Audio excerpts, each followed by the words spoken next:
For federal employees, the world has turned upside down. So is it possible to create a healthy work environment with all of the DOGE stuff going on? Is it possible to concentrate on the work you thought you were hired to do? Here with some practical advice, Rice University organizational psychologist Danielle King. Ms. King, good to have you with us.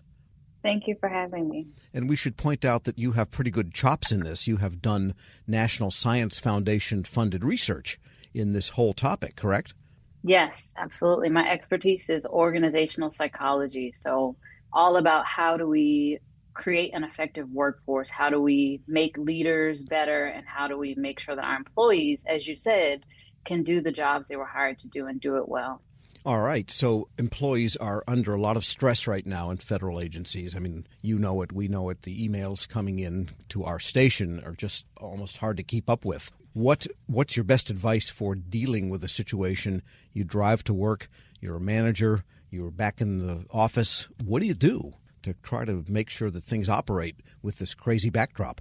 Yeah, it's such a, as you said, it's a very uncertain time. And so my advice to leaders would be a bit different for people who are working on teams. And that's because of the different power and privileges and roles, right? So within an organization, as a leader, you have humans, and I like to say humans, not just workers or employees. Like, these are people who are, in a psychological contract with you. So psychological contract is, I have an understanding that if I do this job well, if I show up, there are things that I can get from this job, which should be some sense of security, right? And should be the things like pay and benefits. Those types of things are more tangible. But psychologically, it's like, I'm looking out for this org. I'm giving my energy. I'm giving my time.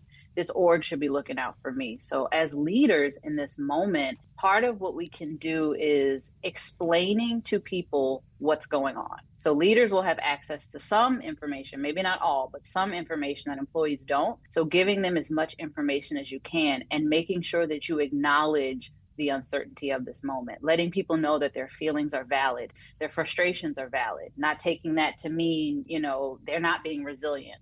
Because resilience doesn't mean, I don't feel negative emotions. Resilience means I feel those negative emotions and I keep on going despite it. So reminding your team that we are in this together. We are an in group, right? It's not leaders versus team members. It's not leaders on the side of entities working to disrupt or traumatize employees in this moment. It's we are in this together as much as you can. And on that point of telling people what you know is going on, maybe elaborate on that, because sometimes I think leaders try to shield those details, but maybe it's healthier to let them out so the employees understand, or the people understand what it is that the leader or the manager is actually dealing with. Yeah, and so I teach a leadership course to our graduate students here at Rice University, and I have leaders in different areas and different occupations come in and talk. And one of the recent speakers shared, she said, one of the things that makes a good leader is letting people know information. Even if it's outside their area of influence, it doesn't have to be outside of their awareness. So letting people know, hey, here's my thinking on this. Here's my process. Because in organizational psychology, we talk about procedural justice. Like, we want to not only feel like the outcomes are just, but we want to think the procedure made sense. So if leaders have any decisions that they're able to make in this moment, explaining to people, how did you get there? Even being vulnerable to share when you don't know what's going on, when the leader may be feeling some uncertainty. I know that there may be this assumption that, as a leader, you must always pretend to be a machine or inhuman and I always have it figured out. But that's actually not true. People want to know that, you understand what they're going through, that you're in it with them, and that, you are thinking about them as you make decisions. So that open communication on the part of people who are supervising others then is a good way to kind of let the steam out, you might say. Absolutely. And making sure that that's bi-directional. So open communication and also listening to your employees, because it's also easy as a leader to assume how people are feeling, or assume that they're feeling how you're feeling, but it might be different for them.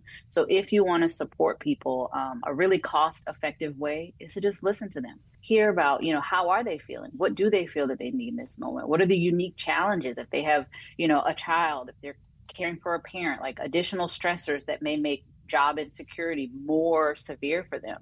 understanding what that is will help you as a leader know how to act and make decisions. Right. They don't pay leaders and managers to be psychologists themselves, Right. but they can be that listening ear without offering Yeah. judgment or advice, but just the act of hearing, in other words, is important. Yeah, and that's important for leaders to know what all they need to consider in making decisions, right? And part of effective leadership is knowing that you have to tailor your leadership sometimes to what people need, where they are, what their strengths and weaknesses are, and this is all a part of that. So you're not going to be able to be their therapist, right? The point isn't that, but it is to say, like, let's make sure we can focus on the work. So tell me what the barriers are that you're experiencing to that, and I'll do what I can to remove those barriers if they're able to be removed. We're speaking with Danielle King. She's an organizational psychologist and researcher at Rice University. And let's talk about line employees now who have work to do. They could be a contracting officer somewhere. They could be a scheduling person in Veterans Affairs. They could be a line auditor at IRS. They don't supervise people, but they have important work to do, and they've got this crazy environment again. Yeah, and my heart is with all of our federal employees right now in this moment where there's so much uncertainty and stress. And I know as a psychologist what that does to our body, what that does to our brains, and how challenging it is. So some of the things I would recommend are, first, emotional acceptance. Letting yourself be frustrated, letting yourself be afraid, not being mad or beating yourself up if you're sad, if you're crying. That's sometimes we add on to our emotional struggles by being upset about the emotions and being like, I don't have time to be sad, or I'm mad that I'm afraid. Sometimes the best thing we can do is let our emotions come, sit with us, and let them go and pass, right? And so emotional acceptance is really important. And then there's this whole area of research called work recovery. So work is a part of our life, but remembering it is not the only part of our life. So also investing in those other areas of our life. So spending time with our loved ones, finding your community, your social support, connecting, whether it's online boards or in our neighborhoods, with other people who are having a similar experience to us in this moment, so that we are reminded that we are not alone. We can exchange resources. We can refer to each other, refer each other for new jobs if we find other opportunities, if that is what this comes to. So seeking out those communities, places, identities outside of work, and then just things taking care of our physical body, because there's this very strong and clear connection to stress and our physical well-being. So taking care of ourselves, whether that's in the middle of the day when I feel overwhelmed, I'm going to go for a walk. I'm going to look at the trees. I'm going to take a moment to pay attention to the broader world around me. I'm going to also mentally think about what is the next thing I need to do. Sometimes we get overwhelmed in these moments because we think about all the what ifs, like what if they fire me? What if I took this, opportunity to not work here and they said they would pay me for 8 months? What if they don't? Or what if I didn't see the email about send the 5 things you've done last week? What if I? So sometimes we go through a lot of what ifs and we go down these negative spirals, which is understandable. So one of the things that's helpful is to say, I don't know, but the next best thing that I need to do is this, and then tackle that, get that boost of motivation and good feeling from the next best thing that you can do, and not always be so lost in the whole, like, what if I lose my job? What if I lose my house? Sure. Again, accepting that that's understandable to worry about, but then also bringing ourselves back into this present moment and present task as much as we can. Right. It sounds trite, I guess, but mainly it means to worry about what you can control, or at least do what you can control, and not worry overly about what you cannot control. Yeah. And it's not even just what you can control. It's about sub goals. So I can control my job performance, right?